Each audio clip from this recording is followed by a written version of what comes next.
Hello, everybody, and welcome to the Alien versus Predator Galaxy podcast, the original Alien and Predator podcast.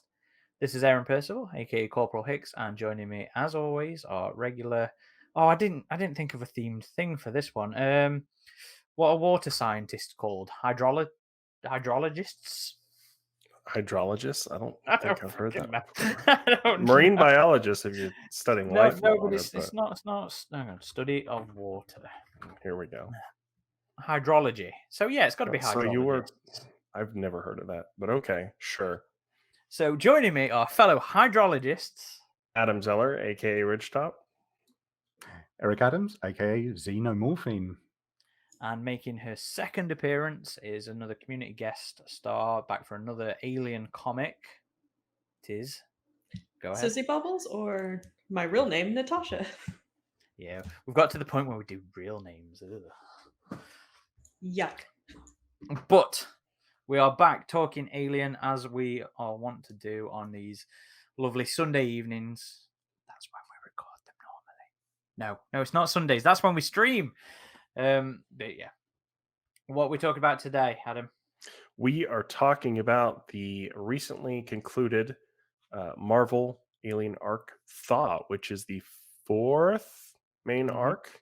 Yes, okay. We are also including in our little review here a new Alien annual, which is tied to this arc. And that just came out this past week, I believe. As of recording, yeah. And that one actually has a name. I like it. Regicide. Did you not notice that bit? I did not notice that. You have to look up like the paperback listing to find the names of these arcs. It was in the comic. Oh, really? Yeah. Okay. Well, I guess I think it's somewhere in the title page. But this is the first new writer on Marvel's Alien run. So this entire arc and the annual were written by Declan Shalvey, who, by the time you're listening to this, you should have also listened to our previous podcast with, and we, Adam and I, had the pleasure of chatting to Declan, which I think says a lot about probably Adam and I's thoughts on the comic that we actually interviewed. Usually we find a comic worthwhile if we do two podcasts on it. I mean, I can think of Thicker Than Blood, where we interviewed the writer for that, as well as did a review podcast. So happens here and there. Dust to Dust as well. Yes. And of course, the writer has to say yes as well. But because who did I go after? Who did the Predator Hunters? It was the Dark Horse. You cannot rely on me for names, man. You should know this by now. You have a bookshelf behind you. I do. I'll find it in a bit. But yeah, we did actually go for and invite Declan on the show because we enjoyed it, and we don't tend to bother unless we enjoy the comics that we're going to be talking about. So a little bit of a spoiler. Adam and I, at the very least, like Alien Thor.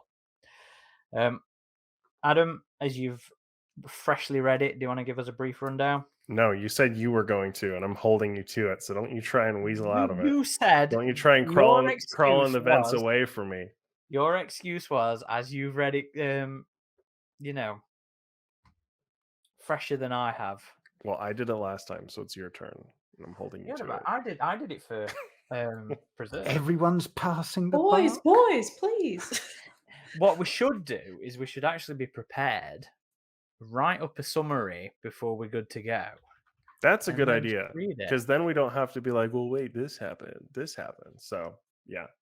In the future, we will do Each of you takes a panel. Well, you know what? As much as you hate doing it, Aaron, you are better at it than me. So, take it away.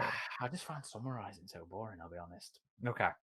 So, written by Declan Shalvey with art by Andrea Bracado. Coloring Bracadero. Coloring by Triona Farrell for issues 1 to 4, with Ruth Redmond also taking over in issue 4 and 5. So, Thor is set on a water moon and is focused around a family of 3. The lead scientist and mother is Batcher, their daughter, no, not their daughter, stepdad, Dayton, and Batia's daughter, Zasha, and they're basically there just trying to apparently find. It's not what's the opposite of edible? Inedible? No, as in water-wise. Sorry. The opposite of edible. No, Water. I mean Um, water. You know what I mean? Drinkable? Drinkable. Yeah. Looking for drinkable water. Consumable. Safe. I think I'm you're not right. safe I water? think the artist's name, by the way, is Andrea Bricardo. So apologies, but We know I'm terrible with names. It makes no difference. But yeah, they're basically there trying to find drinkable water as a source for the ever expanding human sphere. But what they find in the ice is a facehugger, and they bring it back. It turns out that the scientists have been left on the moon for far too long. They're well past their due date to return home. Batshir is pregnant as well, and she tries to leverage the discovery of this facehugger to get their employers Talbot Engineering. Yeah. Talbot Engineering to come and give them a lift. But all that does is it Wayland Yutani intercept, as they do with their very above board communications, and purchase Talbot Engineering, and come and try and take everything. Things go awry. Things are exploded. People get chest bursted and face hugged, and we're introduced to a very interesting new variant of the alien that we know has been nicknamed the Submorph by the writers and the artists, the creative team working on it. And it also turns out that Batshir has injected herself with some thing to do with the alien. It's not really defined in here, and it doesn't need to be defined, but it's something to do with the alien, because there's something wrong with the baby, basically, and she doesn't think it would survive a trip into orbit, and she was obsessed with the alien. It turns out all this time they'd found like bits and pieces of them from under the ice, and she injects herself with it to try and sort whatever's wrong with her unborn child, but instead it just I'm really struggling with words today. Induces her, and she gives birth to a dead alien human. as far as we know, it's dead. And kills her. Yeah, as far as we it won't know. be dead. It'll be. You reckon? I don't know. Yeah, I mean, they they won't had that little shot of introduce its it. hand, like it felt a little anticlimactic for it to just die right there. So I'm wondering if it does come back in the next arc, which we know is going to be a follow-up of this one. So True. It'll be like the Shaw's Trilobite thing. You know, it comes out, it looks dead, but then surprise.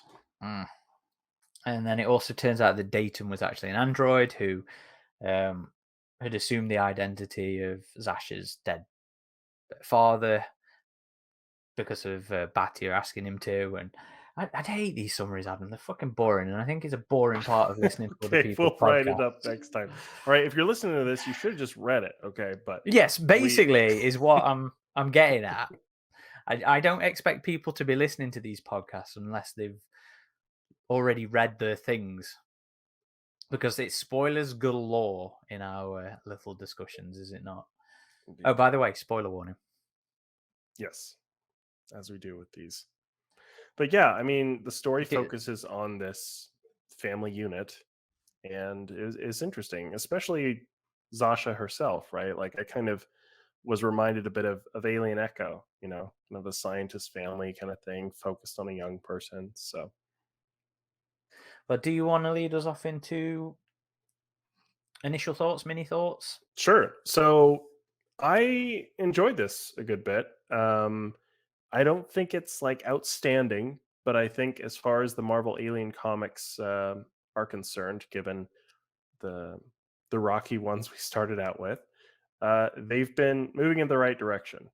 I think Icarus was a step up over the first two arcs, and I think this is a step up over Icarus. I think the art was fairly solid.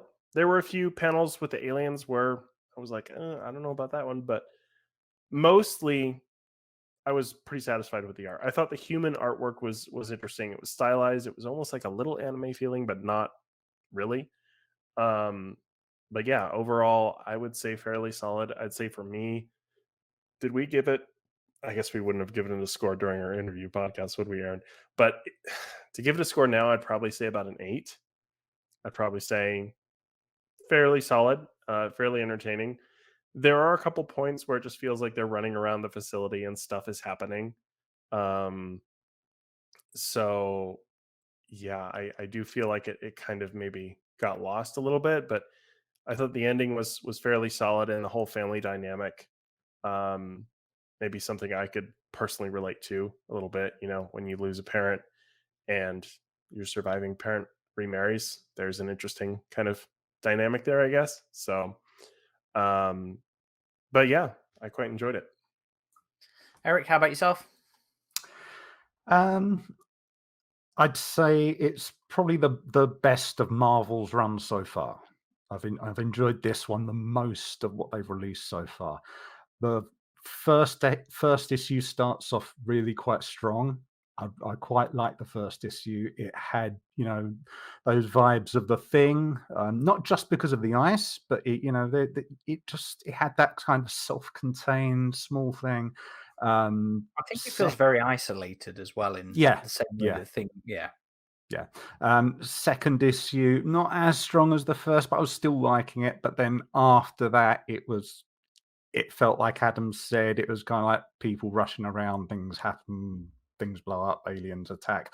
I was hoping for more of a horror vibe to it.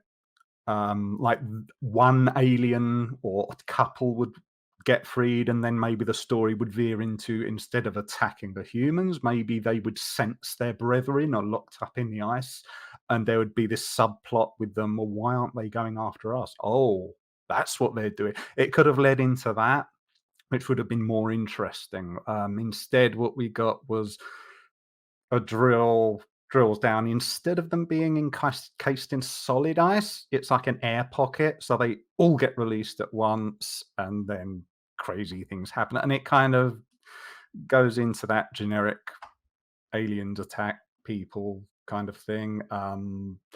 You get some chest bursting. There's an potentially interesting thing with a face hugger, but it went in a very predictable way, and yeah, by the end of it, I was kind of like think it didn't live up to its own potential. Numbers? The first couple of episodes, issues, I would have rated it something like maybe 8 out of 10-ish, and it ended up more like a 6 out of 10. So my score kind of veers, unfortunately. Okay. And in fairness, the normal aliens don't go after the humans; they go straight for the other aliens. Yeah, that was something that didn't make sense to me. They should have just we all. can talk about that. The conflict. annual goes more into that, but yeah. Sizzy, how about yourself? I liked it. I was entertained by it. I liked the setting a lot. Just kind of on the ice and the water. Just like the idea of that's really cool. Kind of like some of you guys had said how it was felt very spooky and isolated.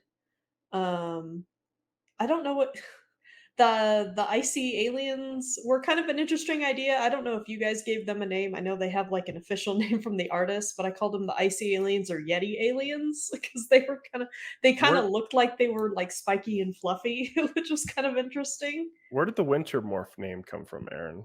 Because didn't we think it was that before? Yeah, it was I think that's what Andreas said they were in one of his uploads, but then Declan corrected us on the interview, and they were known as submorphs while he was writing. Submorphs because they're underwater, I assume so. Oh, okay. Yeah, it was interesting. It was kind of weird how it kind of, like you guys said, how the aliens just started fighting each other, and it's like the comic went from like kind of spooky and like isolated, which I really liked, and then it just dialed it up to 11 and just everything happened at once, and I was like, oh, what's going on? What happened to these people? Oh, they're all dead. Okay, cool. And then like the one, was it the corporate, the Wayland Yutani corporate guy, he like Wendell disappeared and then died at the very end. So Fair. I don't know. I'd probably like, depending on, I do want to give it like a 7 or an 8, kind of. I don't know. We'll see. Maybe as we discuss this, I might change my mind a little bit. Fair enough. So I really, really enjoyed this run. You know, it's a 7 or an 8 for me.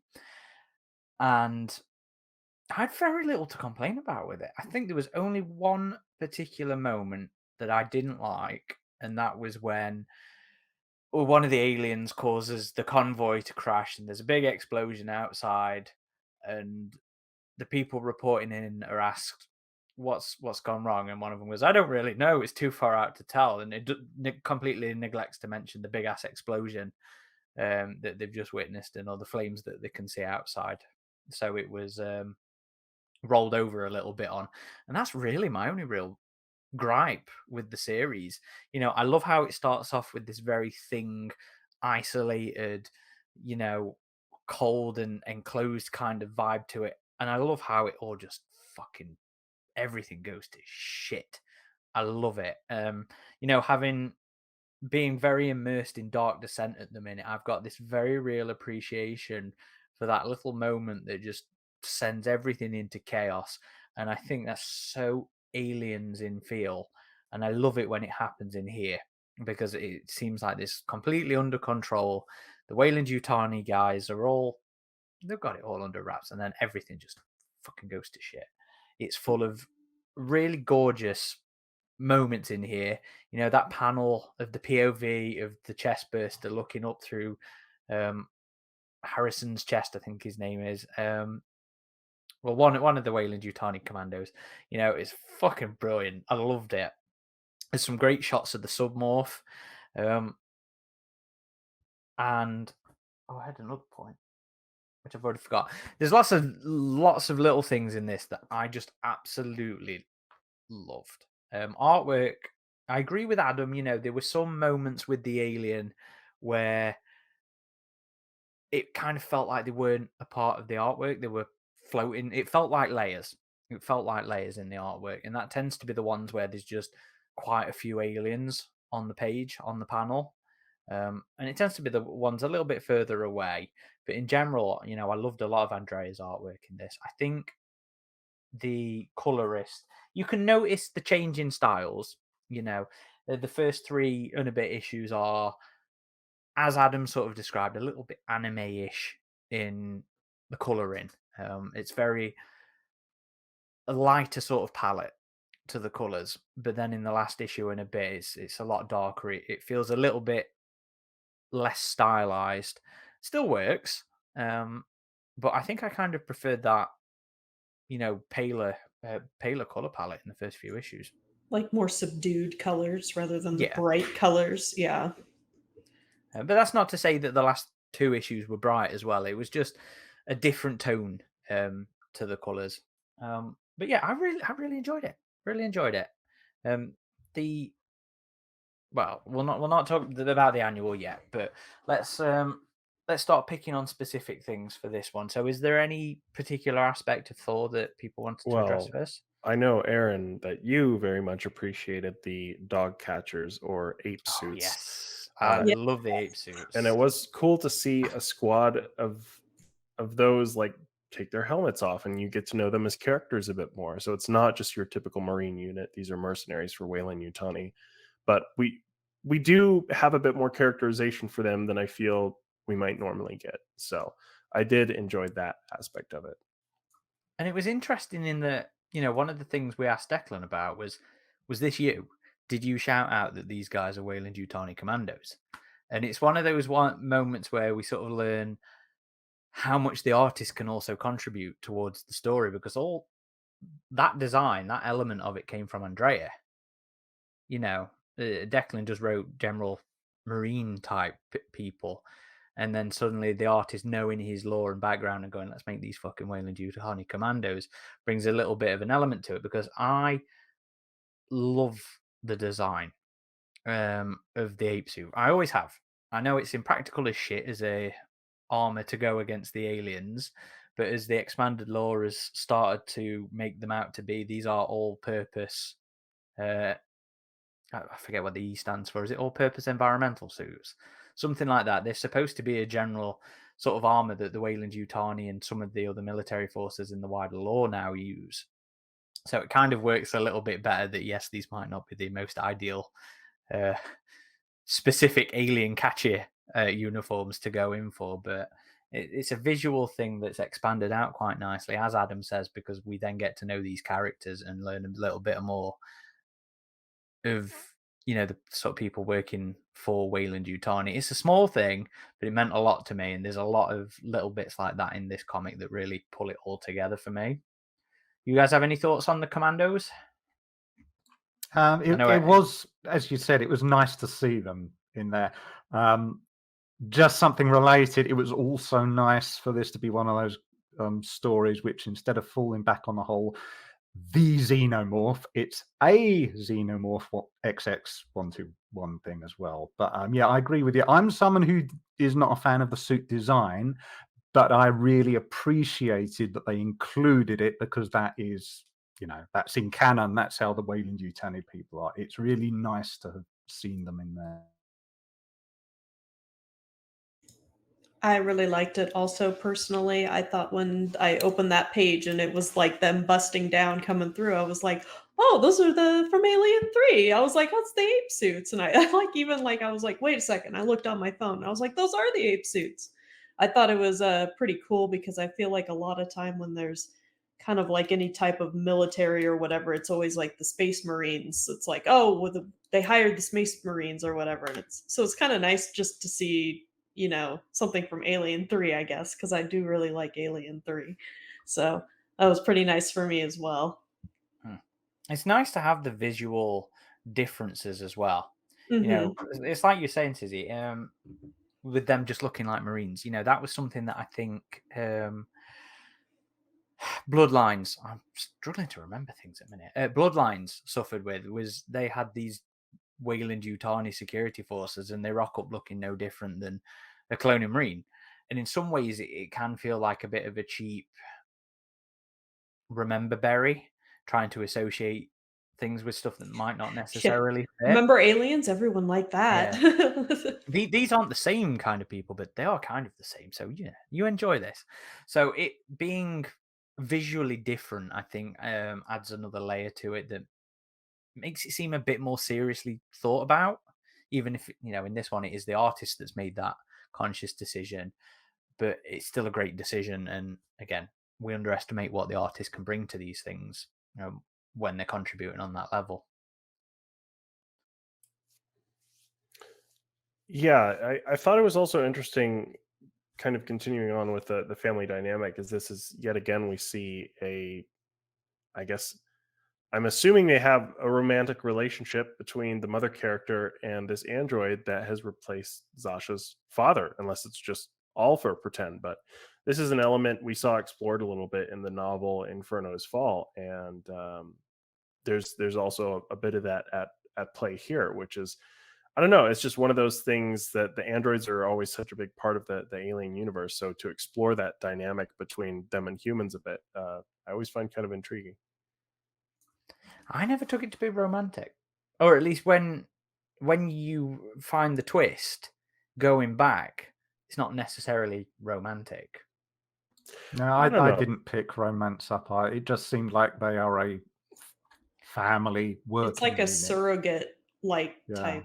Like, Okay. well, they need the family, like, you know, the 2-parent family bond kind of thing. So you're the surrogate dad now. They needed 2 adults to be allowed to continue operating. The base was, I think. So yeah. I mean, his name wasn't even really Dayton. He took Zasha's father's completely identity. assumed the identity of him. But he does say it's complicated. A lot can happen in 3 months, and then he says goodbye, Batya. So I was like, I don't know. Maybe it was just because we had read Inferno's Fall that I got those vibes. But I think he definitely developed feelings. I don't think they were necessarily reciprocated romantically by Batya. I mean, that was my take on it. She But yeah, was it kind was- of business, like all business, kind of, you know. Yeah. she was encouraging her daughter to be nicer to him because she wasn't Yeah. being very receptive to that relationship. So, and again, that's always an interesting dynamic, right? When you lose a parent and then there's a new figure in the picture, like it's You're not my real dad. Well, I mean, there was a lot of that in here. Maybe not necessarily spelled out so bluntly, but the tone was definitely there. You know, it's like you were saying earlier, Adam. The whole replacement, parent kind of thing. There was very much tones of that in the way that Zasha was behaving with Dayan. Yeah, there was like a part where she was doing something. He's like, "Oh, you never listen." And then when they get back to the like base, Katya tells her to go do something, and he's like, "Oh, of course you listen to her." And it was Yeah. like, yeah, so there Yeah. was a little bit of that. She did have a very close relationship with her mother, and at the end she loses everyone. And even though she had felt unappreciative of Dayton earlier, you can tell at the end that she, she's not wanting to lose him as well. Mm-hmm. Did you get Alien Echo vibes at the end? Yeah, a little bit too, with her just being blasted off in that ship on her own, like but I mean, it's just interesting. Again, we have an alien story that's focused on a young person, and it makes me think about the future with Romulus and how that's going to play out. That's But not that new, though, is it? I guess not. Echo, Yeah. Dust to Dust, Thicker Than Blood. I mean, hell, even new, child characters have been a huge part of Aliens for a long time. Yeah. Although I think maybe with Romulus, people might be I don't know, There's a lot of overly overreaction. thinking, yeah, overreacting to the young people. Because I mean, you look at Evil Dead remake, right? Those are supposed to be young people in their early 20s, and that's pretty much who the cast is. So not to get too into that, but I do find it interesting with younger characters in the Alien universe and seeing their experience as opposed to like the hardened kind of people who have been dealing with this existence for a long time. Well, and again, Alien's supposed to be. It's not about scientists at the top of their field. It's about just normal people. Sure, I'm sure the space truckers are slightly a bit more intelligent than the film probably portrays them as, especially Parker and Brett. But it is at the end of the day that blue collar normal person, nothing terribly outstanding about these people sort of vibe to it. So I think younger characters fit into that pretty well. And at the end of the day, we were all generally very young when we got into the franchise, so it's not like Alien doesn't appeal or doesn't work with younger people, younger characters. Yeah, I mean, it's something in relation to, I think a lot of people, when you think of Alien, you think grizzled, weather beaten, the ship sort of lived in. So you go back to the original, you had characters like, Brett, his face has got like an old boot.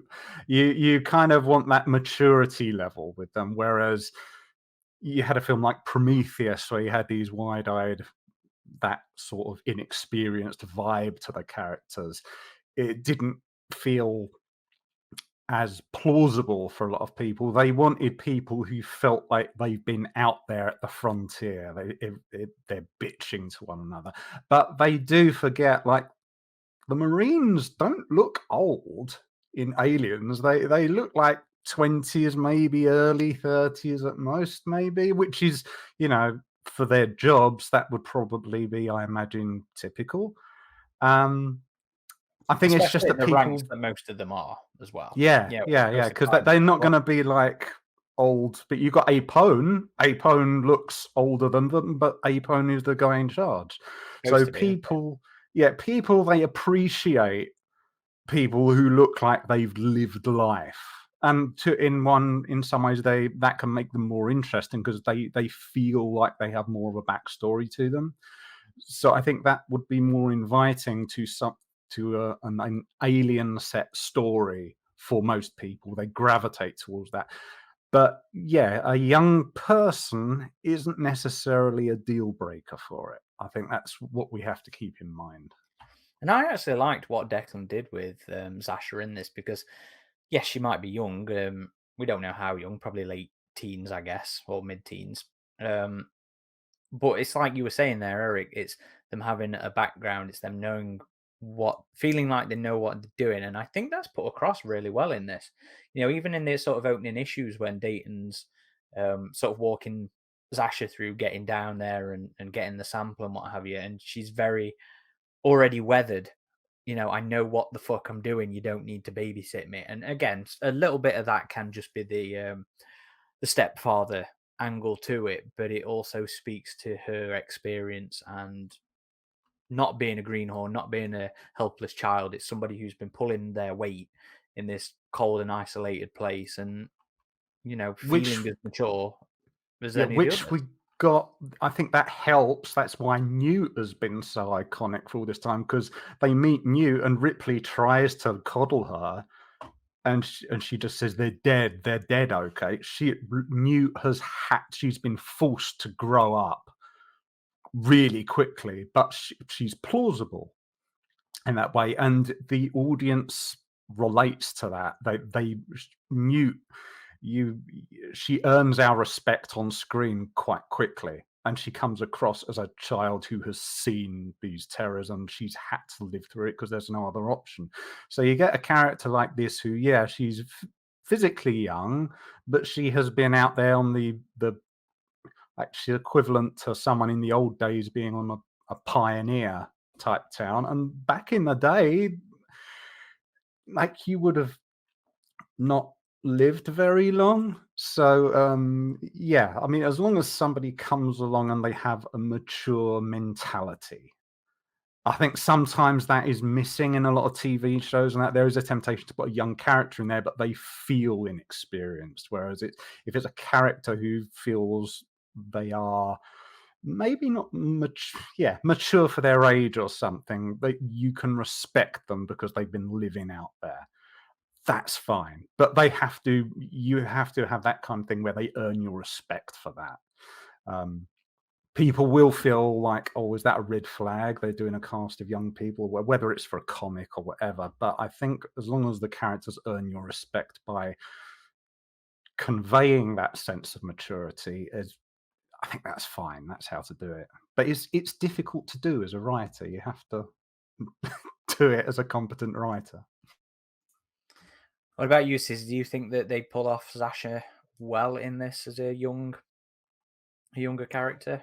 Oh yeah, I liked her as a character. She has a cool haircut, like me, and yeah, I mean, I thought she held her own. She was just like, oh, mom and stepdad are in trouble, and she's like, oh, I'm out of here. I know what to do. I'm gonna take care of this, kind of thing, and kind of like, I don't know. It's just like not the I don't take BS from nobody, because she was still like vulnerable and like needed help, but it was just kind of like I said, when she noticed like things were going down, she's kind of like, oh, I see my opportunity. I'm out of here. I'm gonna do what like I don't know if like you guys can correct me if like Batia had kind of like a backup plan in case something weird happened. It's like, okay, here's our exit plan in case stuff goes down. So I thought she did a good job. I don't think she did. That was kind of a strange thing. Is Batia was like, "Oh, I can't believe they sold out to Wayland Yutani." I'm like, you weren't exactly thrilled with Talbot either. It's not like they were some great company at this point. So it's like, would you really be that surprised? But it seemed like she was willing to work with the corporate guy. But then, kind of when it all went to hell, it was just everyone for themselves at that point, I guess. Gotta get out of here. Chaos ensues. Yeah, I have to say I agree with Adam on that. That would have worked better, her objection to Wayland Yutani, if it had come across like the previous company she didn't mind working for. She'd have said something like, well, at least they're not Weyland-Yutani because they do this kind of thing. Whereas it felt like it was just a name change. And I was thinking, why are you objecting so strongly to them? It should be they've come in there. You said you wanted her basically to get out of there, I think. And they are saying, yeah, we'd like you to get out of there. Then she should be like, yeah, okay, packing my bags. But she was like, really, how dare you? You can't do that. And she wasn't like a shareholder in the company or anything. And that's what made me think. So I think it's it was a more bit about the strange. immediacy. So, she was trying to use the facehugger sample as a lift off, but not necessarily Talbot showing up and taking everything and stalling them out. She wanted to get the hell off the planet, off the moon, whatever it ends up being, with this, with this alien baby. I wasn't quite sure on the timeline stuff, to be honest. Because Same. Because it seemed a little bit like she'd already been tinkering before, but then she injects it with something. I wasn't sure whether the later injection induced because she didn't want to have the baby en route to orbit or in orbit or what. So that's a little bit unclear to me. But that was more my reading of why she's so objective. She would lose everything. They were there. They were taking it. They were stopping her from getting out of the way with old Sonny Boy, whatever she had inside of her. So it was Old Sonny Boy. It was That's the official immediacy of name. it. And we all know Weyland-Yutani is the most evil thing in the world anyway. So another shitty company or Weyland-Yutani? Or the shitty company? Maybe they're good. We don't know. I mean, maybe he survives, and in the next one we have another like hybrid Are we taking bets? on our hands. Should we take bets? What's her name? What was the hybrid in the old Dark Horse comics? The lady? Aloise. Nice. This So is maybe we'll have a Chekhov's new- gun. The male version of Aloise now. There's They'll mate. What's the one in Sill? Is it Adam? Not Sill, Yeah. Species Adam. Species yeah. 2. Yeah. Okay. So come on, let's have bets. Is old Sonny Boy alive? Patrick was in Species 2. Yes. Is Adam in one of the other species? I don't know. I feel Been a like there's a long time species since with a I've character seen named this Adam movie. in it. But come on, I want bets. Probably. So, Adam, you think Sonny Boy's coming back in? I don't think Descendant? he's dead. I think he's coming back. Yep. Eric? Yeah. It's Chekhov's gun. You've shown the gun above the fireplace. It's going to come back. So either that or they're going to take samples from it if it is dead. Something like that. Yeah. I don't think it's dead. It will come back into play somehow. Okay. Sizzy? You know, I don't know, because they did kind of like that monster movie thing where it's like you don't see it die. It's just it's dead, but then she leaves it in the little capsule with the mom while everything's crumbling and burning around it. So I don't know. It's kind of like, is it the movie rule of like, well, you didn't see it die, like, it didn't get smashed. So I don't know, because they did kind of have that whole buildup, which Adam and I were talking about, how like, oh yeah, I'd been doing a little hybrid baby this whole time, and it's like, oh okay, and then it's dead. Oh okay, So I think it would, or they're gonna do the Ripley and the jacket thing where it's like, oh no, we got its DNA, we got the crippled burnt corpse of it and we're gonna clone it or something. Something weird like that. I think it's well and truly dead. It might play into Dayton still being around. I hope it's dead. Now, I will go further. I will say I can almost see a panel in a future comic where this thing has grown up, but it's like Ripley going to see one of her clones, and the sister, she'll come back and she'll see from the darkness there'll be a speech bubble saying sister, and it'll be like hooked up to tubes or whatever, and it'll be pleading for death. There'll be that thing where there's a spooky sister and she'll say, what, you? But I left you. And it will be something like that. Well, we won't have to wait very long to find out, because the next arc starts in just a couple weeks here, Aaron? November 15th. November 15th Okay. is when the first issue comes out. About a month. They're missing Halloween. Well, we Prime. do have the annual, so should we get into that a little bit? Oh, we haven't finished this yet. We're only Oh, okay. a half hour in. So we've already mentioned Dayton. So this is yet another comic series where I did not see the android reveal coming. So what about you Same. guys? Was it? Oh, Eric was Same time. bamboozled as well. I was like, oh, okay. So that I caught me mean, off guard. I had the thought a little earlier on. It's almost become cliche you're at this smarter than point all in of the us. Alien universe. No, it's just cliche where it's like there has to be some android reveal twist. Like it happens so much. Mm. So I agree in that sometimes, yes, it is very much a for fuck's sake again. But when I don't see it coming, like with this, like with Dust to Dust, when it does come, I'm like, yeah, okay, yeah. I didn't expect it. Maybe I should have expected it, but I didn't. So this works for me, and I'll give you a pass. As long as the head doesn't get ripped off at this point, I'm happy with this price. Yeah. Androids. I was surprised. I was saying, oh, I didn't expect there to be a. But when it happened, I did have that thought that instantly entered my mind. I thought, oh, they're doing it again. And I thought, are we ever going to get a new comic story where there is not I'm secretly a robot thing? Because it's starting to feel like a trope at this point. And maybe, I mean, with the movies, I guess it is, but I don't know. I'd like to see a story now where there is no android, but if you're going to do it, it's nice for you to go, oh, I didn't expect that. And there was a kind of payoff with it. Like, it did have story consequences in regards to the girl, because she'd spent all this time, she wasn't aware, but it had been a protector. It wasn't an evil robot, which is maybe a step up.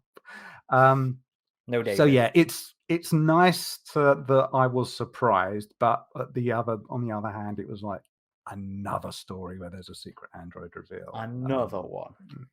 Yeah. So, but on the other hand, I did feel like you remember the film AI, where it's like there's all robots sort of like being repurposed because they want to avoid the scrap heap. This was one where it wasn't like on a secret mission; it was just a defective unit that they repurposed. That was nice because that was kind of believable.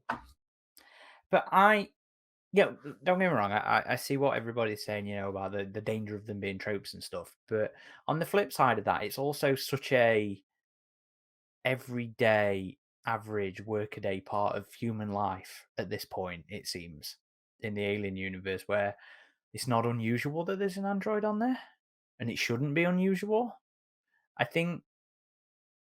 I do think perhaps they need to maybe take a break from doing too many surprise androids. Yeah, I agree. Going forwards, but It's You like know a what it trope will now. be? It will. There'll be another story where you're led to think, yeah, this is the synthetic of all the shit, and they're injured, and they say, I was really a human all the time, and I tried to subvert it. I mean, that could be fun. It could be. I think But that that's if you're going to turn it on its head, it's going to be like secret reveal of a human. Yeah. But this was it's about the reveal of it, not that androids exist. Yeah. A lot of stories are doing, haha, you didn't think this character would be a synthetic, and they're synthetic. So it's And like we said, I think it's pulled off well here. I really enjoyed the reveal in this one. And just to touch on the environment a bit more, I know you had mentioned that earlier, Natasha, but yeah, I did like the sense of isolation. I mean, the obvious comparison is John Carpenter's The Thing, right? The 80s film.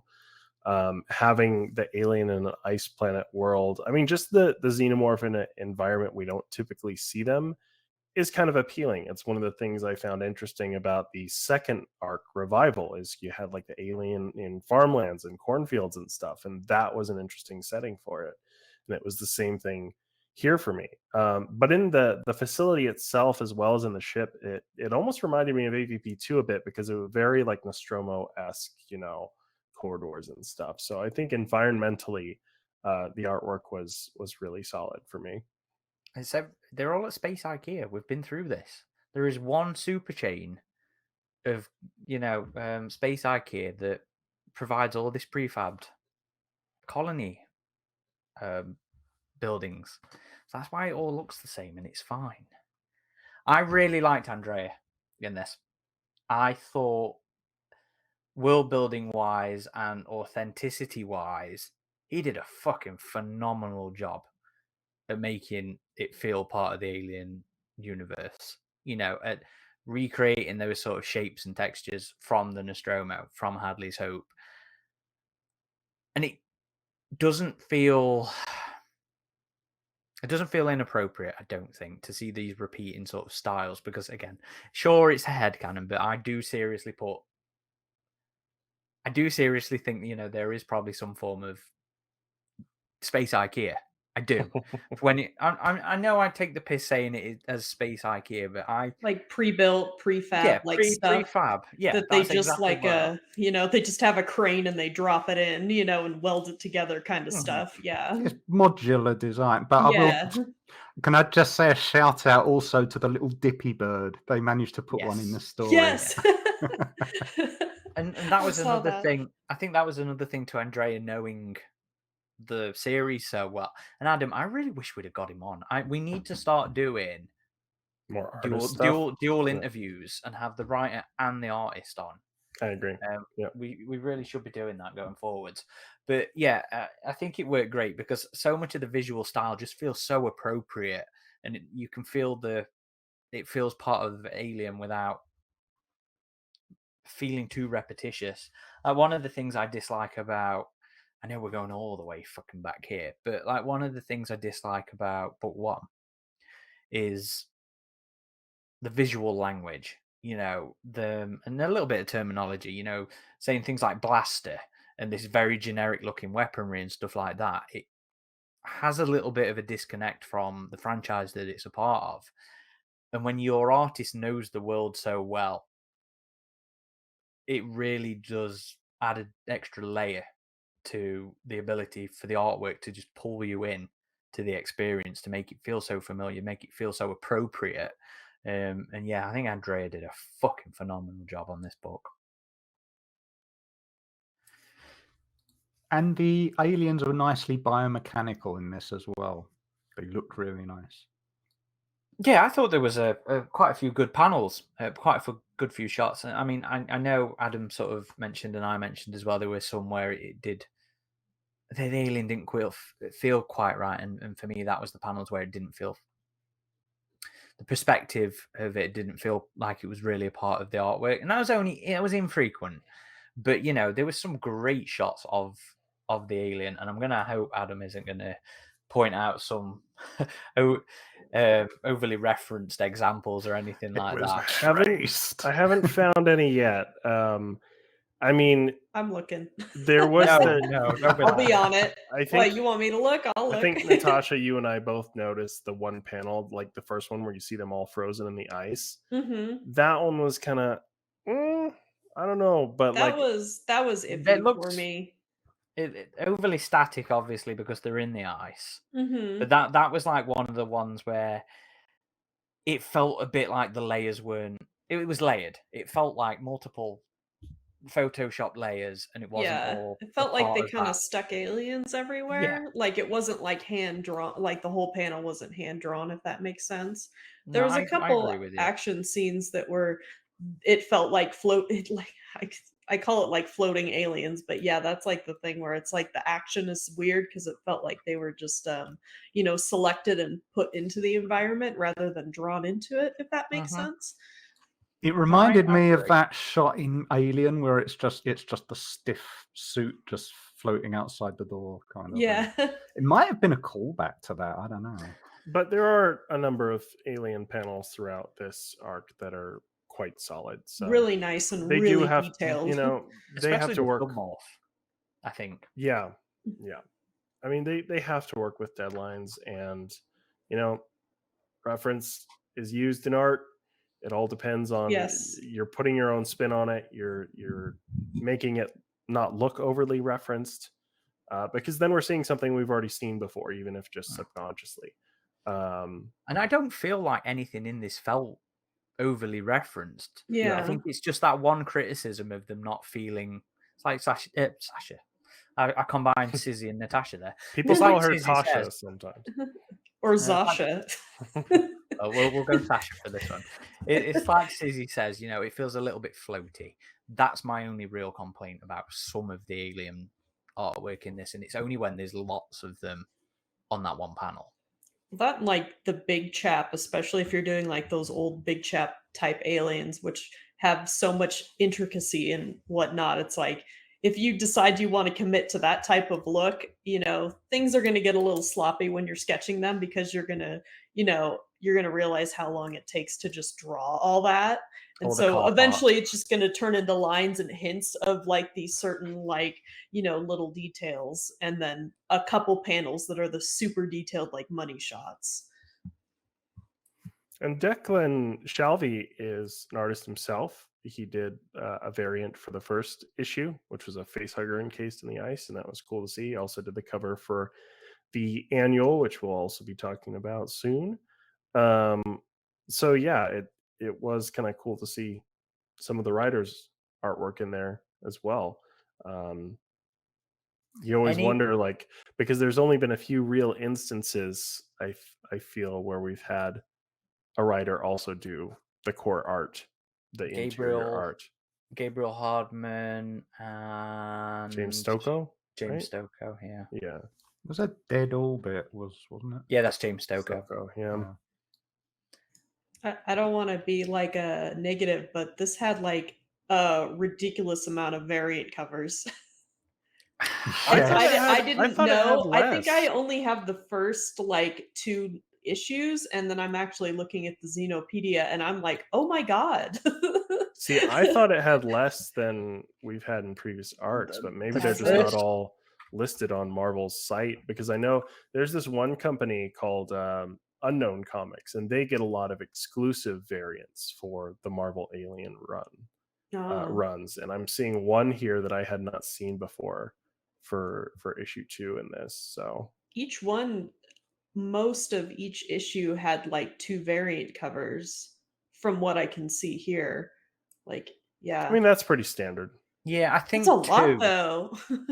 Well, compared to the first fucking issue, like, you know, the very first Philip Kennedy one, what did they have, like 12 fucking variants or something like that? Yeah, there were a few. Yeah, I remember it being talked about on the forums. That how many do I have to buy? It was I don't tend to hunt. I've like no fucking awareness of the variant covers at all, because I don't give a shit. I'll be honest. I guess I kind of contribute to the problem, because if one has artwork I really like, I'll seek it out, because sometimes it's like the variant covers are like, wow, that's great. You know, and that being the intent behind them as well, isn't it? Yeah, collect them all. There was Alex Malev did a variant for issue 1, who was he did the artwork for AvP Eternal, didn't he? And then you've got Dave Johnson. He did one for issue 2, and I think Dave Johnson did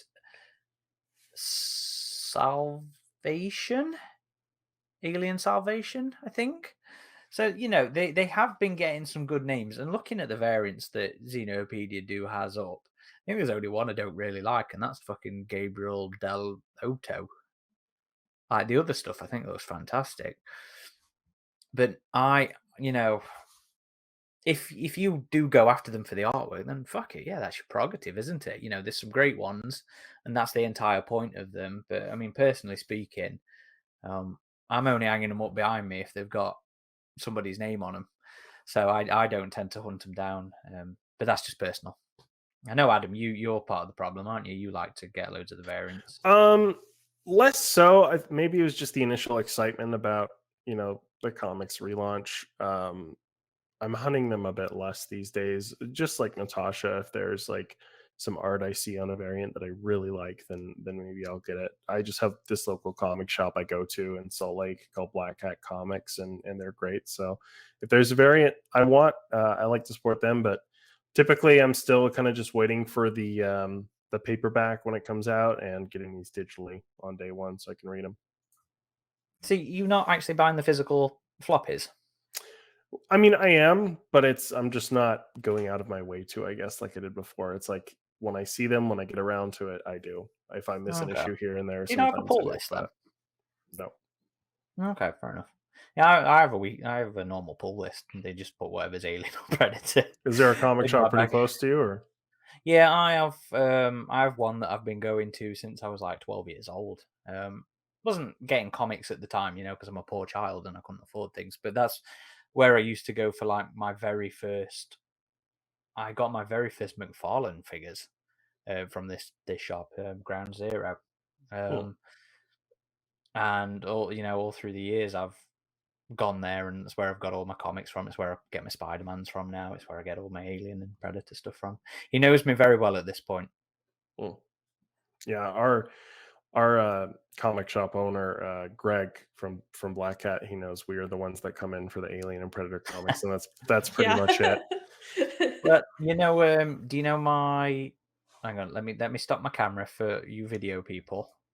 You know this artwork that I have here. I think you stopped your camera. Yeah, that's what I mean. Oh, did I say start? Let me stop my camera so people can see the avatar. You know this artwork here. Oh yeah.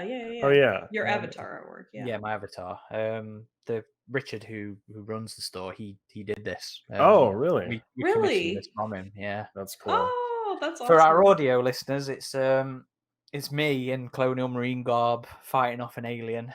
My missus had it commissioned for a birthday 2 or 3 years ago. I forget now. Might have been longer.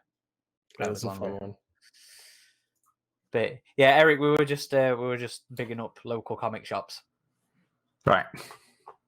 And I just like physical media, so I try and pick up all the trade paperbacks, and then usually I buy the graphic novel too, because sometimes I can't wait. Well, I have been supporting, real quick, I have been supporting a local comic shop because when the big Marvel omnibus ones get released, I like the direct market variants for those typically with the older artwork.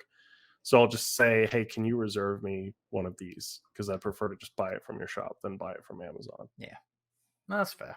I'm the same. I'd always rather buy local. But Sizzy, you raised another interesting point that I've really started to notice lately. Not necessarily being physical collectors, but there's a difference in how it looks on the paper and how it looks on the digital things. And it's something I've only really become aware of recently. But there's a real difference. I'm not imagining this, am I?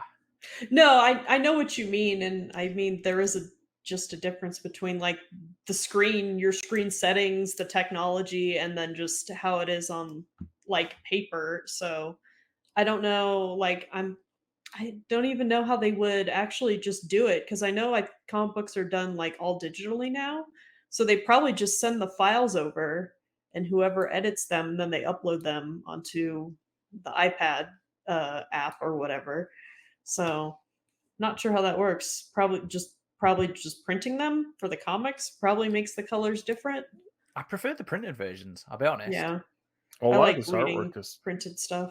probably done digitally in the final master before printing. So I mean, you probably just take it from that. But well, I mean, as part of the process, there's a difference, and it just looks a lot better on the paper, in my opinion. Yeah. I don't know. I like reading it on my iPad. It's cool to be able to zoom in as much as I want. The convenience of it is nice. Yeah. Read it anywhere. I don't know. It just, there's like a certain texture to it on the paper that I much prefer personally. I feel like the last big thing to talk about is the conflict, and I feel like we should save that for as part of the annual discussion. Well, should we?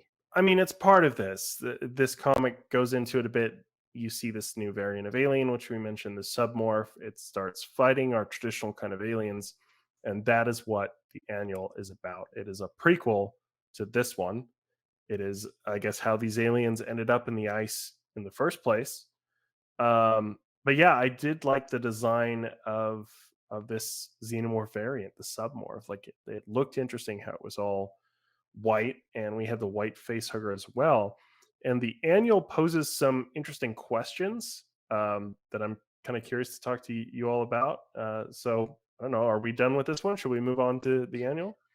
So, well, let's just say, that there is a conflict in Thaw. We do see these new, the traditional black aliens going and fighting. There's like what two of the submorphs in this. One gets off too fast, and it's a little disappointing because you have this really fucking gorgeous intro panel of the submorph above the one of the commandos, and Or its face very in the shadow, right? and it's very quickly off, and it's always a little bit anticlimactic to me. But it was gorgeous art. It was a nice splash page. But yeah, I agree with Adam in terms of the design. I like the aliens having different colorations because I think it speaks towards one of those lesser parts of some of the design mentality of some of the aliens. The runner is more not brown. What's the right word here? Sepia. It's more sepia because the environment and the look of the film is also more sepia.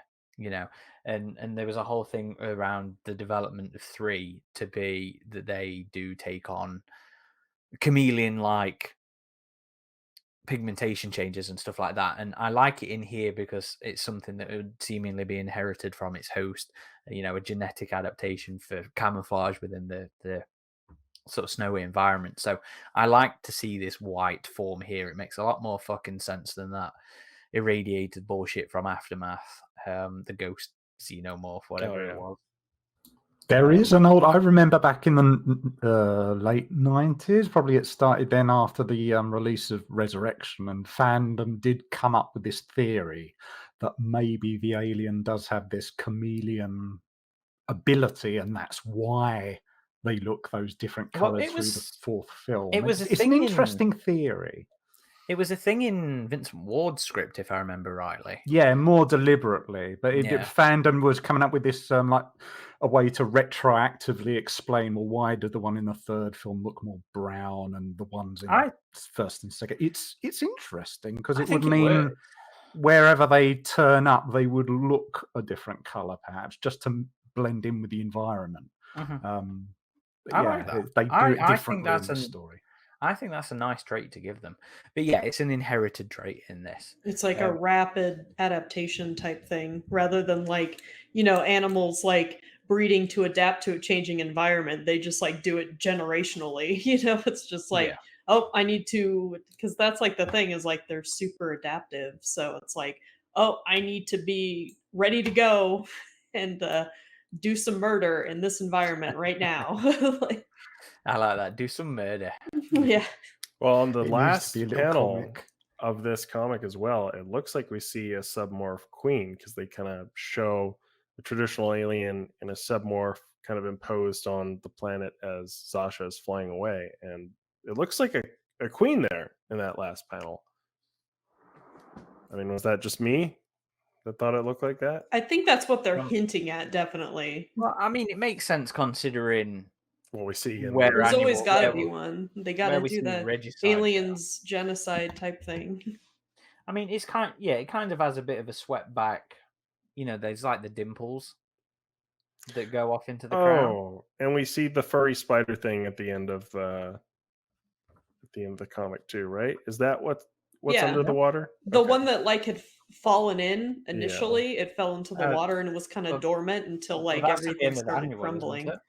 No, I'm just looking back on this one now, and you see it there on the second to last panel at the bottom of Thaw.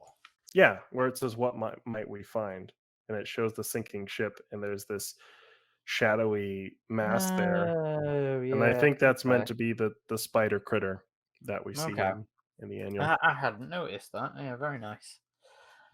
Right, so I think we'll talk about Thaw next, and we'll talk about the conflict there because it's the entire fucking point of Regicide. So, who wants to lead us off with a quick yay or nay of Regicide?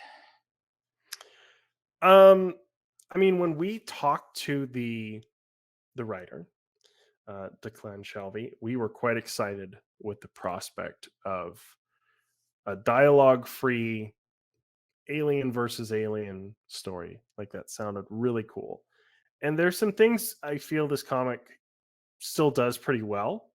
I still like seeing some of the ice world vistas. I thought the new indigenous life forms were kind of interesting. But I don't know. This one kind of I feel mixed about it, I guess. I don't know if I want to lead us off with this one because I want to see what you guys think first. But I just thought it was okay. I'll put it that way. Okay. It's worth reading. It's worth getting. There's some hit and miss with the artwork in this one as well. I don't know if I like the xenomorphs quite as much as I liked the art of them in Thaw. But there are also some solid panels, so it's still better than we got in the first two Alien arcs.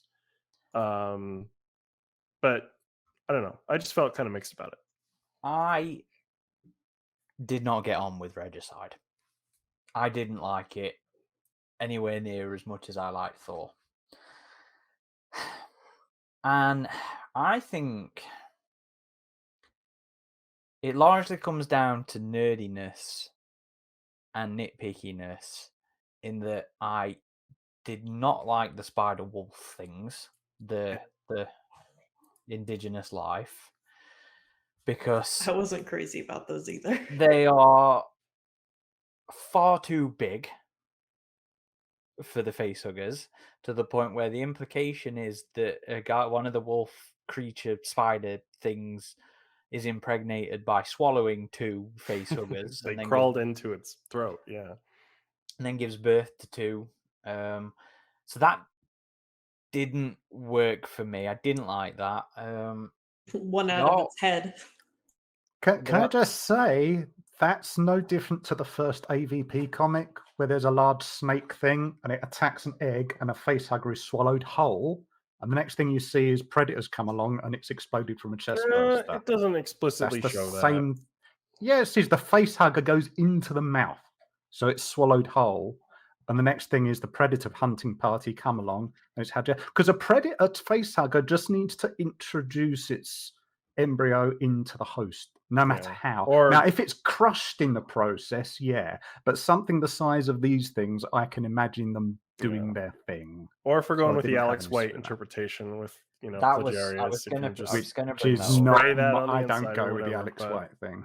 I actually really like the Plagiarius stuff, but yeah. So yes, you can make it work in that way, but visually speaking, I didn't like to see one of these wolves just cough up some facehuggers and then we get one burst out the head, like Sizzy mentioned, and then one out the chest.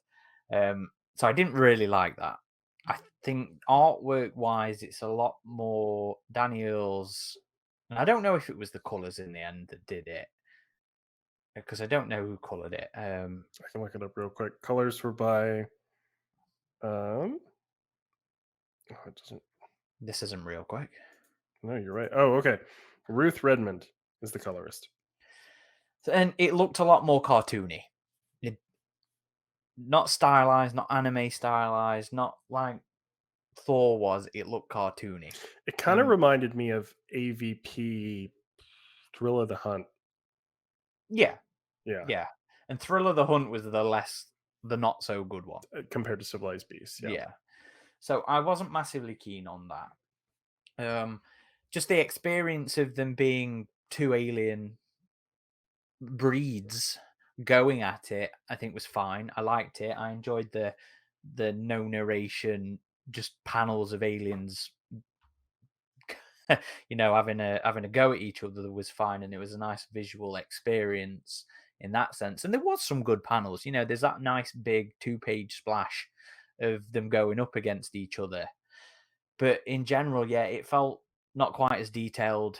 Like some of the bits of the eggs, it was just the cross and a little bit of colouring and stuff like that, and it didn't really work for me. I think Regicide, it was in maybe like a 5 or a 6. I don't know. It's not one I'll come back to. I'll probably give it a 6 too. Yeah. What about you, Sizzy? How did you feel about this one? I agree with you about like the artwork and stuff. I was like, oh, I like the artwork for like the main like comic a little better. This one did felt like simplified. Maybe that was just their style or whatever. Didn't like the spider creature things. They didn't feel very inspired to me. They were too big. Sorry, I'm being so negative. But it was just like, like they kind of just felt like we need to make up a creature to be on this ice planet. Here's the first draft. And then they just kind of like went with that. I do really like graphic novels that are like creature or animal perspective with no dialogue. One of my favorite graphic novel series is Age of Reptiles by Ricardo Delgado, which is it's all dinosaurs and there's no dialogue. I actually have a copy right here, and you can see there's just no talking. It's just action and reaction, I guess. And I kind of wish I've read through that. yeah, Good story. I have all of his graphic novels, but I kind of wish, I don't know, I guess it's aliens, so you can't make them express too much, but I kind of wish there was like a little more than just it felt like stuff was happening rather than like, oh, the alien's angry because we got this new imposter. These aliens are different, I guess I wish there was a little bit more to it, but I guess it was just meant to like introduce what was going on behind the scenes, like before and after. I guess I was the only one that actually liked the furry ice spider critters. Well, Eric hasn't. Oh, shared okay. his. Maybe Eric has. Go ahead, Eric. Okay. Did I have a problem with the arachnid dinosaur things? As a concept, no. I think as Sizzy said, they weren't as inspired as they could be because it's like an alien life form. Would have been interesting to see something a bit more thing-like or whatever. But okay, it's basically a dinosaur with a spider's body. That's an interesting concept, but they're basically dinosaurs with more legs. What comes out of them, the submorphs, as we're told, they just look like a Jack Frost alien. I didn't like the design. Snobites are aliens. There's this whole thing in fandom. Don't go Kenner. Never go full Kenner. But I think if you're coming up with a host that looks so radically inhuman, use it. Like I remember seeing years ago, somebody had made a kit bashed alien with, it looks like the gremlin spider. They put a spider's body on and it looks really good. And I was thinking, when I saw that, I thought, oh, are they going to do it? But no, these things don't look like they've come from those. I agree with you there, but I also completely disagree with you in that we don't go full cannon, so do not encourage that. Yeah, but if you're going to at least give it extra limbs, something, make it look recognizably alien. Or just make the host, more polar bearish. Maybe, yeah, but these did not look like they came out of that. No, that's a fair point. As a story, I'm going to judge this two ways. As a story, a self-contained thing about Alien versus Alien, yeah, it kind of did the job. There wasn't anything which really made me look at Thor differently, which if you're going to do a prequel to it, should be the purpose of it. It just made me think, okay, that's how they were aliens there. I didn't need a story to really tell me that. In terms of the hook for the story, like the two aliens going against one another, it's basically doing a modern version of Genocide, and it wasn't explained in Genocide really there. Here, it's kind of in contradiction to Alien 3, because if they're using the logic of you came out of a different kind of host, we should have got in Alien 3 the dog alien not wanting to protect the one that's in Ripley, because that would have come out of a human. So it would have been dog aliens and human aliens. I don't like you. You came out of different hosts. Why are they against one another? It was just an excuse to have aliens going against aliens. And the point of that, if you're going to do it, okay, at least make the combat look good. And you kind of got these Jack Frost aliens looking like a big King Kong versus Godzilla thing. And I just thought, no, that's not Alien. That's not Like the closest we've got to that in the films was probably the Queen against the power loader. But a normal adult alien, it should be like velociraptors type thing. This was just like it looked like Marvel aliens. It didn't work for me. So it didn't. The story wise, it was okay. It felt superfluous. The biology of it, no. And the art for it, just it kind of there was no Lovecraftian kind of vibe to it, which is Aaron and me have said many times on this. If you're going to do an alien-centric thing, let's see like Giga planet hives and things like something like that. The most we got were just eggs in the ice, eggs in the snow, with a queen over it, and that could have been anywhere. It just like it felt like a wasted opportunity. So it's I think completionists will want this, but for me, I just think it's in contradiction to the films. The Alien against Alien thing made no sense, and the visuals weren't very inspiring for me.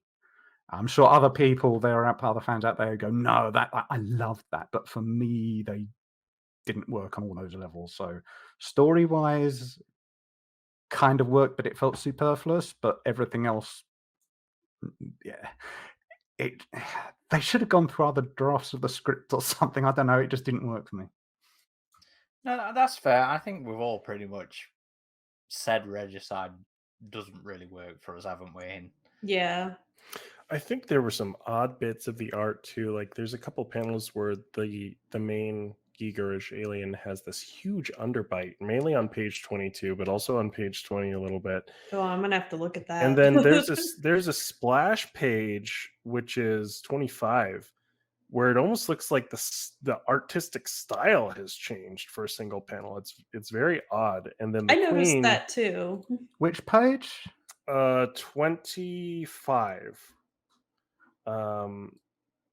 Yeah, it almost like looks like a different art style for the aliens. It kind of tripped me out a little bit. Do you want to hold it up?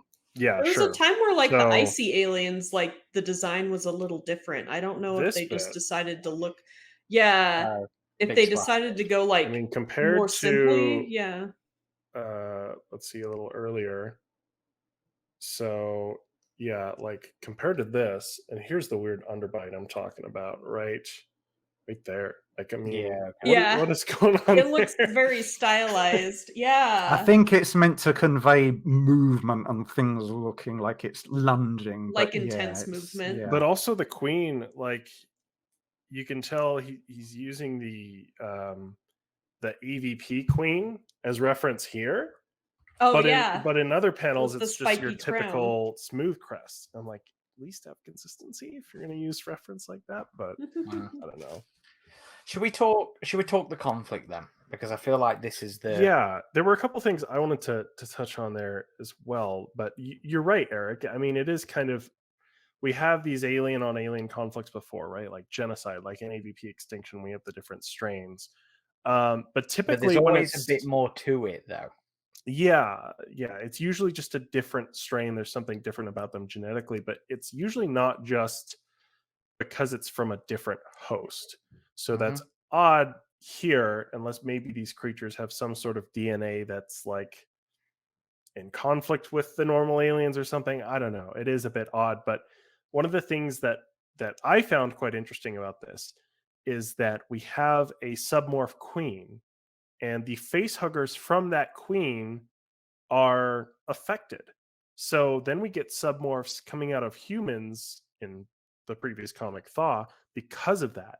So that brings up the question. It's like, well, what if you have like a predalien queen, right? Like we see in AvP extinction. Is that going to lay different face huggers?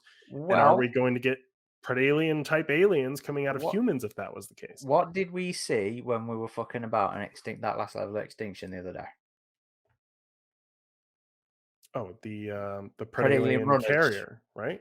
Yeah, and the carrier. So I don't think this is something we ever noticed before, is it? Mm-mm. No. So Adam was cheating on AvP yesterday when we were messing around and just to get a preview of the level, having a fly around, and in the level we noticed that the predalien it looked like they were Predalien runners and carriers and other bits and pieces, which I don't know if the runners were Predaliens. I have to look at them again. but- well, everything on there seemed to be Predalien inspired that we Hmm. saw. So there is very much precedence there, but it then, I mean, this was kind of something that we'd also been confused by with the Alpha, because if you remember, the Alpha in the original, fuck you, Aaron, Alpha in Bloodlines, in Marvel's first run, was a human-born alien with horns and hooves and stuff like that. So one of the things at the time had been like, perhaps the genetic traits carried down from the Queen. Is that how Marvel's doing it here? But then the Bloodlines was also a little bit more confusing, because then everything that was born of the Alpha was a normal fucking alien anyway. So internal consistency wasn't there, but it seems very much like Thor is going down this idea of, yes, the genetics carry from host to queen back down to facehugger and then through again.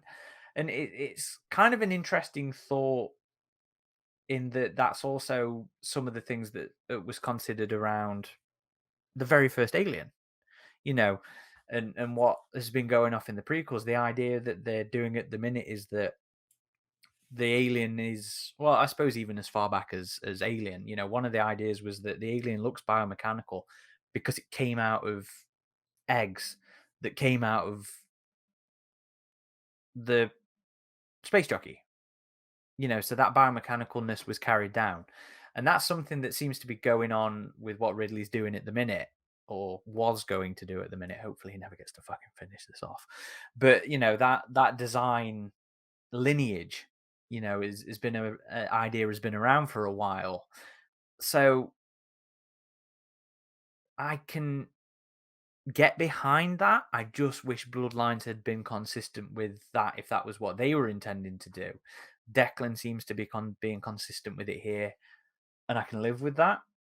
But the conflict, I'm still unsure of, because the K species were a genetically engineered variant that Dr. Kadinsky'd fucked around with.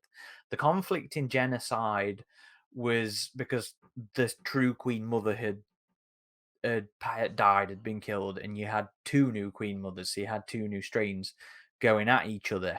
And the idea was that they were not actually red and blue. The idea was that it was so subtle a change that you would never have seen it, or at least that's how David Bischoff described it in the novelization, which was how I much preferred it over this obvious red and black kind of thing. That was an adaptation of the comic, though, wasn't it? The comic just had it red and blue. They looked exactly the same. Yeah. But the novel had gone with the idea that it was only a subtle shade. But they were completely different spun-off strains competing to be the dominant one. So I'm not sure how I feel about this. I mean, Eric points out, obviously, that why would the runner be protecting Ripley if there was some aggression between the different hosts? I mean, you can maybe say that perhaps it being the single queen there could have done some overriding and stuff. And we have precedents for a little bit of aggression or violence between two different hosts in Adam's very favorite Alien and Predator film. I was going to say, I imagine Adam's not too pleased about this at all, because in Requiem they are clearly working together. Well, no, we see Chet smack an alien about. Yeah, but that's just like, get out of the way. That's not. I know, but they're not it's at one another's throats. It's still it's still. And it was going to be an Alien of some violence with the Neomorphs. We're going to fight. Yeah, but that's I mean, that's a separate species. That's a lot of thing, difference. That's far more difference. I never took it as the Predalien was against the aliens it was with. Well, I'm not saying it was against. I'm saying there was violence there. There was aggression. I mean, there was an alien resurrection. They were all the same. Yeah, but that was tactical. Well, no, that was meant to be because they were contaminated by human DNA, so that made them more individualistic and more. Well, I'm going to save my own hide. Headcanoning it a little bit. Well, that was the point of the film. Like No, I'm not a fan of it for that reason, but that was meant to be the logic. That was why they were acting way differently to the previous. I don't remember ever hearing anything about them being individualistic, but the violence was very obviously a tactical move to free them. I mean, we see it in AvP. I mean, they know they're not going to kill the queen, but they do injure her so she can escape. So, I mean, I don't know. It's but that's not trying to kill her. In this, you've got aliens trying to kill one another. That's my point with the Pred Alien. It's not trying to kill one by whacking it out of the way, you know. No, but I'm just saying, you know, it's more violence, unnecessary violence than perhaps Resurrection or perhaps AvP. You know, it is precedence for a little bit of violence. But yeah, I'm not sure. I think this is the first genuine incident of it, different breeds wise. And yes, we can kind of get away with it being like, well, it's a new continuity, it's Marvel's thing. Well, no, because in Destroying Angels, the one that comes out of the jockey is fighting all the rest. So there you go. Yes. I was going to bring that up and you beat me to it. You know, you'd think I'd remember that, wouldn't you? Being one of my favorite fucking Alien comics. No, same. very well pointed out. Same in Dark Descent, right? Interestingly enough, in Dark Descent, there's a different way that aliens deal with much larger hosts. So that is kind of at odds with this. But how did you guys feel about the conflict then? You know, putting aside all these other incidents and whatever, did it work? Was it satisfying? I think we'll have to see what ultimately happens in the next arc. As far as this one goes, it was aliens going at it, and you had this third species, which I kind of liked. I mean, just like with the Predator series, like it's kind of cool when you see new alien life introduced that's not the Predator or not the alien proper. So I didn't mind the furry spider critters. I thought they were kind of cool. But yeah, as far as just the conflict here, I mean, we see that the aliens proper, they have, I guess, taken over this ship. They've been adrift in space. It crashes onto this planet. And 30 years before the comic, by the way. Yeah. 30-ish years. And then they infect these indigenous life forms. And what comes out of them is at odds with the xenomorphs proper. So it is, I don't know, like if it works, because again, we typically haven't seen that. Well, I mean, we have with the jockey. So like, it's just one of those points of expanded universe where you're like, does this make sense? I don't know, but it's aliens fighting, so it's cool. So whatever, I'm going with it. But yeah. I'd kind of like to just see where they take it. Yeah, kind of like you guys. I'm like, oh, the aliens are enemies. Like, okay, I guess. Like, I figured at some point they'd just like join forces, but I don't know. Maybe they got different smells on them or whatnot. But I don't think I really liked that the new aliens are always like bigger and badder, and they are, you know, they're gonna just punch all the regular aliens. So I feel like that's kind of like, okay, but like I said, this was only like a little thing, so I'd like to just see where they take it. Like, hey, let's see, maybe I'll change my mind, you know. So not too upset about it. I'm just kind of like, oh, okay. It should be pointed out that these new ones come from the same queen. Like, it's her eggs. They open and they rush. The facehuggers go off to impregnate these monster things. So they're basically siblings. It's not even they're from another nest. They're from the same nest. That's what makes it even more. Why are they doing it? If they'd have introduced something, even just an implication of this is the reason, whatever that would be, that's great. There's a plot device there. As it is, they are just at loggerheads just because they're not even there. They hatch out of a different host. So as I said, it doesn't line up with Alien 3, and it means that aliens have got this critical flaw introduced where if you're in a colony and you know about the alien and you're saying, oh, they're taking all our people away. You know those rabbits you've got? Yeah. Take them in. They're going to hatch. And you're going to have the aliens going to go. And while they're busy, we'll escape. It doesn't need to be there. it's just there to make them go, right, let's just have some visuals of aliens killing aliens, but it's just there for the sake of itself. It needed this is the reason why in Alien 3 it lines up, and here it doesn't, and there isn't that, and that's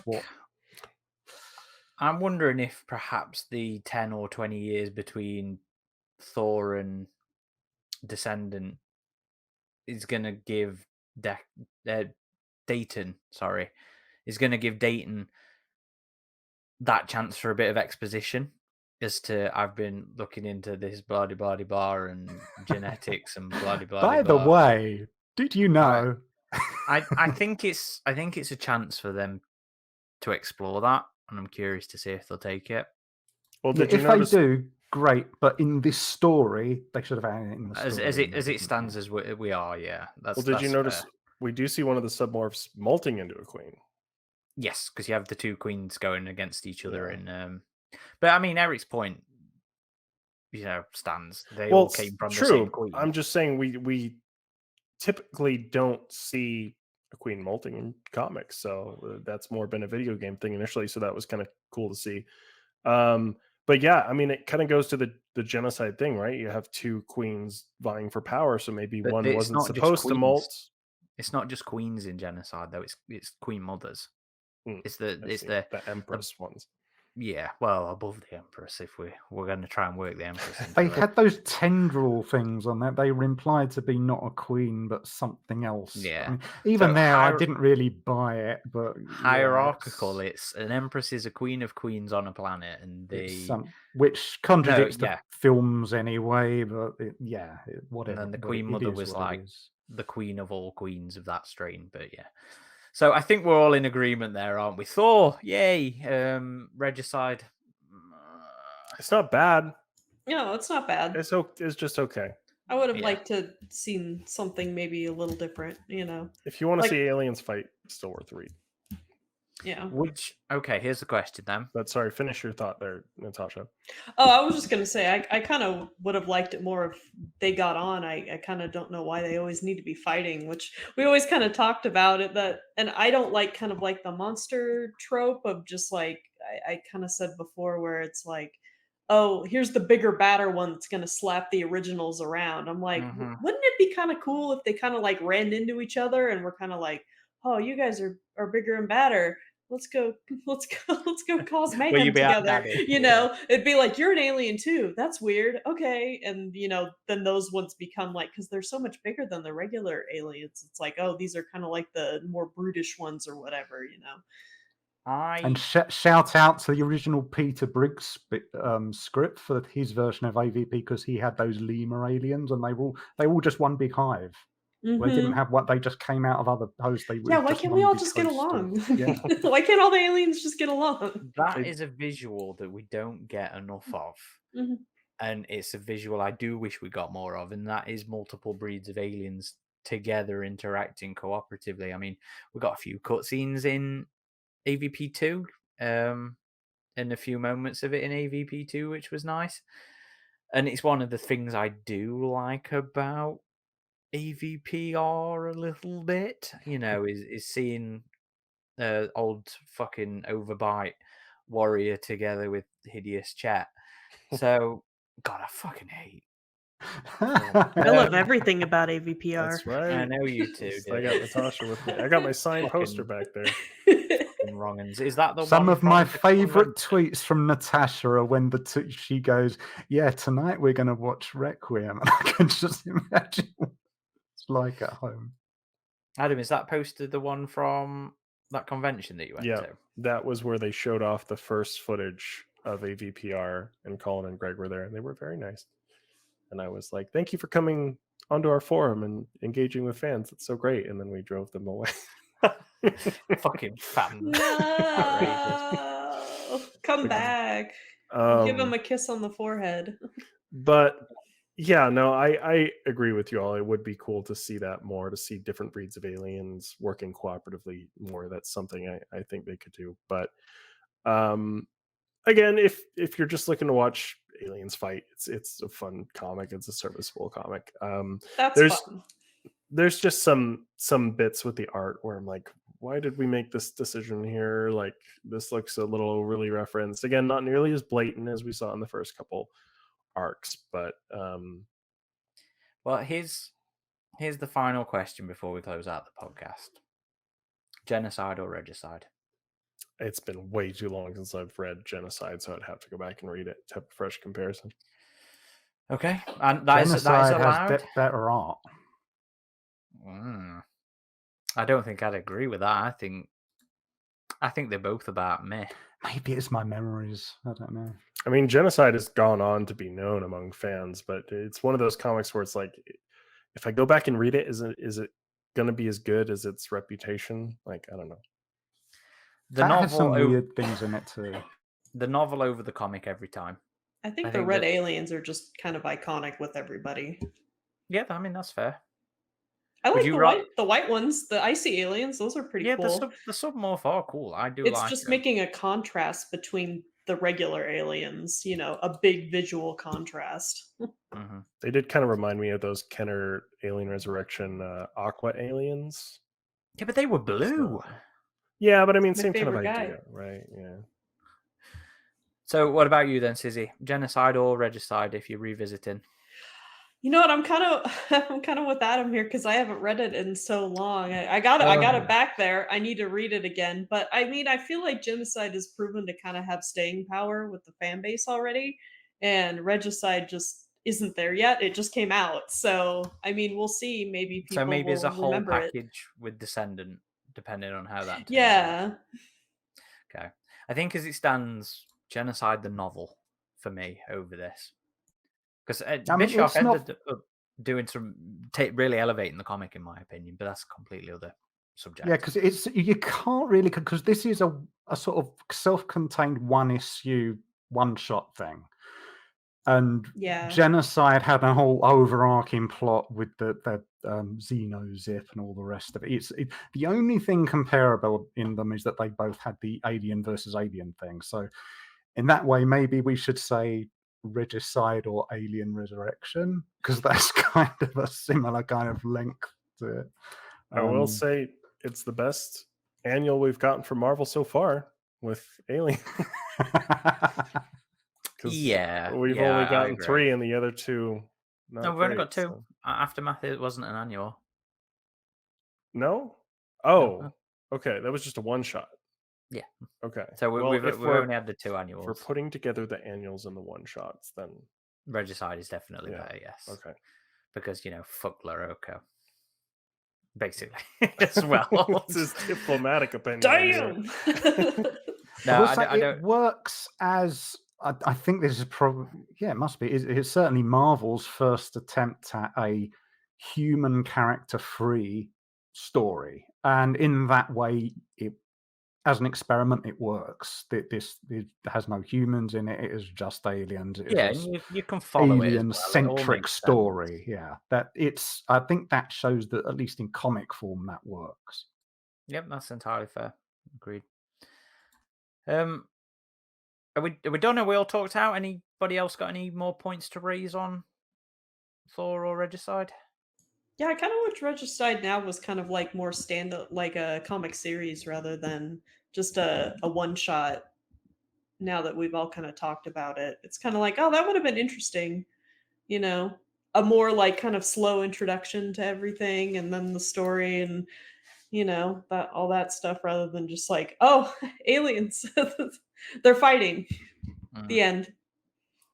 I just don't know if they'd let them do a full series without any dialogue. I mean, yeah, they probably had to sell that as a one-off experiment, because that's been done before. Versus what they'll do, like the old Dark Horse one, right? Where it's like, isn't it just called The Alien or something, Aaron? The Alien was the one with the space jockey that tied up the first arc, or is that? You think it was basically about the chest burster. Pig had humans in. You're thinking the one that's the direct cover of Volume 3, aren't you, Adam? Yeah, I think I am. There was one just called Alien, which was about a tribal alien species which encountered the alien. That's one of my favorite comics. Maybe it But, was oh, that, for fuck's sake. But it wasn't that. But again, There it goes. that revolved around that species. It didn't revolve around like that had dialogue stuff in little boxes and things. Yeah, it was one of those things where there's people talking and it's kind of a narration over what's happening with the alien. So I guess you can't really compare it to this. Well, no, there was an early one which is part of book 1. It's that theory of propagation thing. Which Maybe is that's just what about, I'm thinking of. Yeah, Yeah, that was just called. No. It was part of book 1 though. You are definitely thinking of the. Here it is. Here's the one I was thinking was called Alien. Yeah, so the epilogue of the original run was called The Alien, and that's the one where there was this whole thing over the first 3 arcs where it was like the space jockeys are coming to terraform the Earth after the aliens have wiped everybody out, and that was like an epilogue that fucked up the space jockey. That was called The Alien. That was the one where everyone was a synthetic, wasn't it? Yes. Yeah. That was. They took that and they ran with it. There's Reapers, which was the one with the ones who end up eating aliens. That was entirely from Was that called Reaper? I thought that was a different. No, there's two. There's 2 where aliens. Yeah, there's are one with an eating alien aliens. chef at the end, and it's just Yeah. like about a face hugger opening, and then it's like I'm in my outer space cafe. And he's just serving We're up just alien nerding out eggs. now. We are, but it needs to be looked at here because this is going to annoy the fucking shit out of me. Yeah, Alien Reaper. It was that weird kind of alien that had grown into a doorway, if I remember right. No, It's, Reaper was just a strange. very reptilian-looking one. Yeah, they were like Right. orcs. Where is this fucking one, Adam? He's on a detective trail now. No, because I'm sure he's Hunting it right. I'm down. sure it's only like called Alien as well or something, but I can't friggin'. We'll put it in the show notes. No, it's got to be on here. Nobody fucking checks the show notes. So anyway, Predator. Would you guys would have liked the Regicide better if maybe the like narration was different They or put better? a predator in it. No, If they put a 'cause predator. they've done the narration thing while aliens are doing their thing before. I was kind of glad this Yeah. tried something without any dialogue at all. I was thinking of like POV because I just thought of another dinosaur. I think it was a 4-part comic series where it was like dinosaur POV, but like the narration was like what they were thinking, like, oh, I'm hungry, I need to eat, but not as simplistic as that, but like that kind of thing. That might have been interesting, but Not I don't sure know. that I'm just would work spitballing with here. I mean, aliens. we've had in the Bug Hunt anthology, we've had like an inner dialogue with the aliens, and it's not something we typically see much. So I don't know. I'd be interested in that. And it worked in Bug Hunt. That was Scott Siegler's, wasn't it? They've done that in the novels, or at least one of the novels. They kind of did like alien POV kind of thing. Well, they kind of do it with what's her face? AC Crespin, who novelized Resurrection. Yeah. There's a little bit of it in there, but that's more, that's Ripley influence in the aliens. Yeah. Okay, I'm looking for the volume 3 news post we did because I went through and named them all in those. Is it this one? Is it volume 3? It's not volume 3, Adam. It's not volume 3. Just forget about it, man. No, I need to know. I need to know. People are listening to this podcast like, good God. Yeah, but man. we're gonna edit fucking it, trim it, aren't we? Jesus Christ. Oh, okay. So it's called Alien. Oh, that's right. That's why I thought it was called the Alien. That was the one I said. So- That's the one with the tribal aliens in it. Yeah, It's just so called that's Alien. yeah. So it's Alien. So now That we was need correct. we need an Alien. Aliens can be the sequel. Yeah, and we've also had Aliens the Alien, so we can have Alien the Alien. Alienified. That's gonna like confuse so many people though. It's kind of like how all these recent comics they like don't have the Subtitle on the the cover. subtitle on it, and I'm just like, where am I? I have to like organize them in my comic box. 'Cause I'm Have like, we I ever don't had a remember. comic called Alienated? Because if we haven't, how's not happened? The Alienator. I think people would just not be Alienation. aware that's the Alien That would franchise look if more they like did a that. spoof, yes. But anyway, Joe, I'm sorry. Please clean that up as best you can and pass me the time note so I can sort the video out. Do you want to start wrapping us up, Adam? So thank you everybody for watching or listening.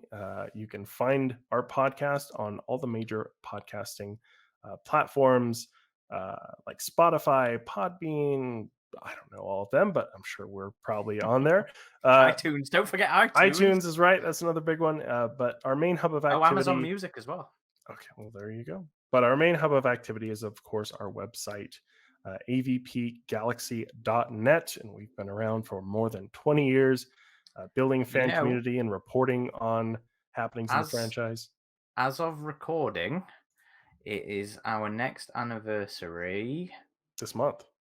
It's tomorrow? No. Oh, really? No. It is the 10th. The 10th of the 10th. 21 years then, right? No, yes. 20. Yes. Yeah, yes. 21 years. Yeah, because we started in 2002. You can also find us on all the major social channels: Facebook, Twitter, X now, Instagram. It's Twitter. Come on, who's going to call Twitter. it X? It looks like a porn site. X and Threads. Also, we have launched our Patreon, which is a fan subscription site, which really helps us out. So if you're not a supporter already, we do appreciate your consideration because that helps us to be able to do what we do at AvP Galaxy as best we can. And I think better. And better. Do it better. And it helps Aaron's mental health because he doesn't have to spend as much time editing podcasts. We can just devote the time to the podcast rather than editing. Yeah. podcasts. So as it stands, our early goals are to be able to get an editor to do a first pass on all these podcasts. We have enough to get one with the backing we've got at the minute. We have enough to get one farmed out each month. We're halfway there to getting 2 farmed out each month. As of recording, we've had 1 done with the backing that we've had, which was the Preserve review. This episode is going to be going out to our editor for review. Joe, thank you. Who's listening? Of course he is. He best fucking be if we're paying him to do the editing. But the intent here is to get the bulk of that work done by other people, which then gives us time to devote to other things, to devote to the articles, the editorials, the big video pieces, and get more content out to everybody out there.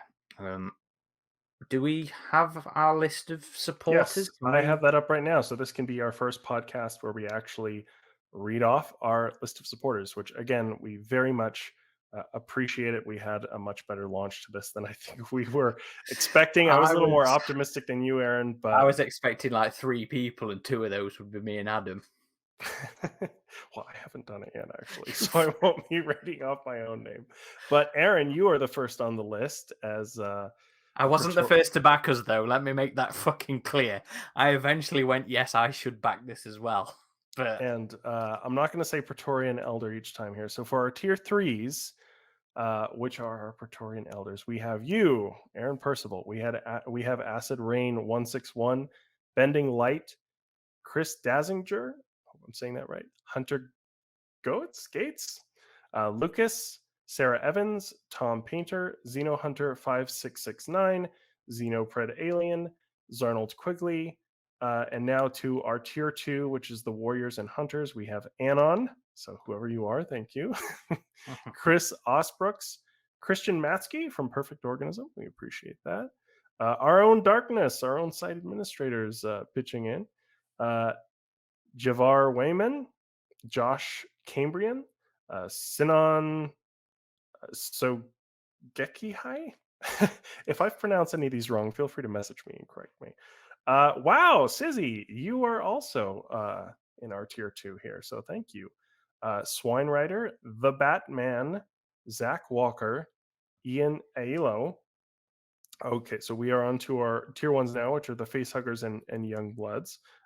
Ian Aiello, JF Boyven, Steve Patterson, Christopher Van Cowenberg, Dazzle, and oh no, these 3 I guess are just our followers. So please consider subscribing. Okay. And what do people get for subscribing, Adam?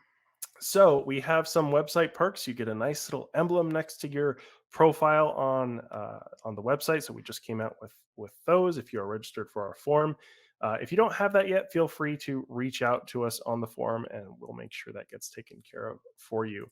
But we do have other perks in the works. We're going to be doing giveaways. It rhymes. Perks in the works. That's right. I mean, there's already more on there. That's true.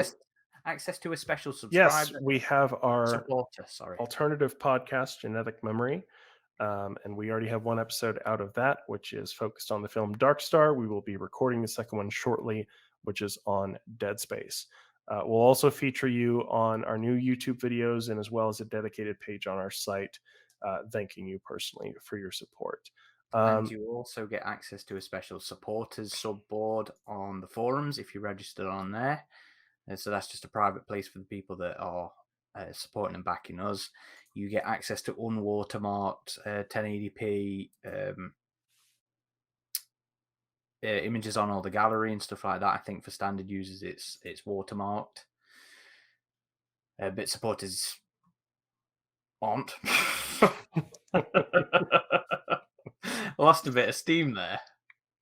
Free signed autographs. We do have things in the works. I personally want to get some pins made. We're looking at revamping our store soon. Our tier 3 supporters get 15% off of any shirts we currently offer, as well as any other merchandise on TeePublic. But we're looking to revamp that as well. We're looking to offer some prints soon of some of the artworks we've commissioned. So, well, we hate doing that bullshit, but thank you if you've made it through and listened to us ramble about why you should help us. If you'd like to follow me personally, I'm on Twitter at _Corporal Hicks. If you'd like to follow me personally, it's at RidgeTop21 on both X and Instagram.